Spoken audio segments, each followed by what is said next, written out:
Thank you for visiting my channel. Before we start, please hit the subscribe, like, and share buttons to receive notification of future presentations. Today, we will answer the question, when does a law take effect? The answer is in Article 2 of the Civil Code, which provides, laws shall take effect after 15 days following the completion of their publication in the official gazette unless it is otherwise provided. This code shall take effect 1 year after such publication. Purpose of Article 2. Article 2 embodies the constitutional requirement of due process. No one may be bound by a law that has not been made publicly known. Publication is the bridge between the legislature's will and the people's obligation to obey. In short, no publication, no law in force. Publication is mandatory, not directory. This is based on Tanyada versus Tuvera, GR number L-63915, April 24, 1985. The doctrine is all laws of general application must be published to be effective. In that case, the court ruled that publication is an indispensable requirement, not a mere formality, and even if a law is already approved and signed, it produces no legal effect without publication. What must be published? Based on Tanyada versus Tuvera and later cases, the following must be published. 1. Statutes. 2. Presidential decrees and executive orders with general application. 3. Administrative rules and regulations that enforce or implement laws. And 4. Circulars affecting public rights. Where publication must be made. Originally, Article 2 mentioned only the official gazette. However, jurisprudence expanded this.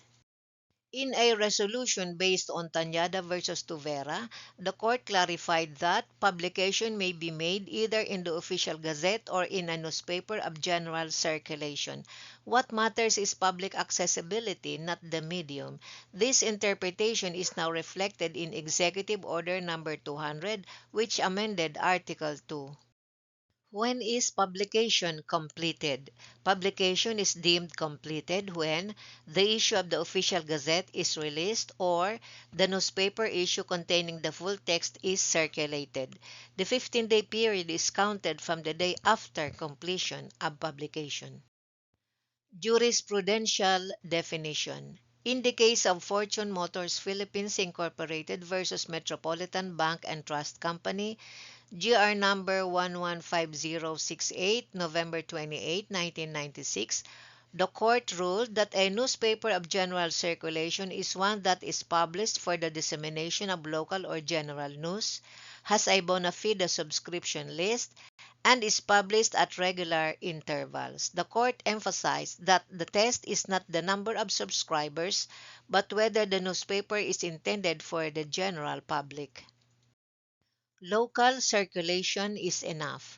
In the case of Basa versus Mercado, GR number L-42226, July 26, 1935, the court held that a newspaper circulating only within a province or city may still qualify.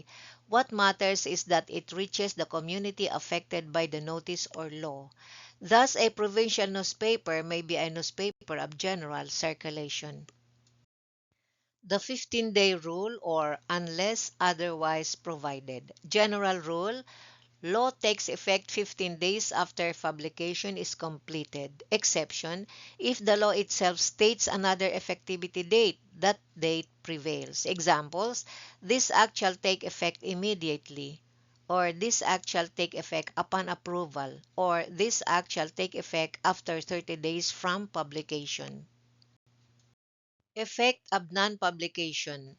A law that is not published cannot be enforced, cannot be the basis of criminal, civil, or administrative liability, and violates due process.